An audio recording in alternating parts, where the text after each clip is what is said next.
বন্ধু বন্ধু শালার একটা গাড়ি কিনছিলাম 55 লাখ টাকা দিয়ে। তো ওই গাড়িটা এই রাস্তার সাথে যায় না রে, এই গাড়িতে এই রাস্তা দিয়ে ওই গাড়ি চলে না। এখন ভাবতেছি একটা গাড়ি কিনবো, যে যেই গাড়ি নাকি পানি দেওয়া চলবো, আকাশ দেবো, এরকম কোন গাড়ি আছে রে বন্ধু? একটা গাড়ি আছে আমার কাছে। তো বন্ধু ওই গাড়িটা যত টাকাই লাগুক ভাই আমি কিনুম। আমার কাছে লক্ষ লক্ষ টাকা আছে, সমস্যা টাকা কোনো ফেক না, ওই গাড়িটা আমার প্রয়োজন। বন্ধু তোর এত টাকা লাগবে না, শুধু 20 টাকা দিলে হবে। ওকে বন্ধু, আমি তুমি গাড়িটা নিয়ে আসো, আমি ওই গাড়িটা কিনি। বন্ধু আগে টাকা লাগ। আচ্ছা আমি টাকা দিচ্ছি,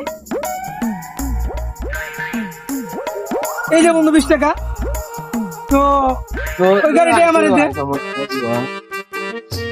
তো এই যে হচ্ছে তোর গাড়ি, তোর এই গাড়ি আকাশেও চলবো, পানিতেও চলবো, আবার মনে করো যে রাস্তাতেও চলবো। এটার ভিতরে মনে করো যে তোর তেলও লাগবো না, তোর তেলও ভরতে না, খেতে ভরতে না, এটাও থাকবো, সমস্যা নেই। এইটা আমার গাড়ি, এই গাড়ি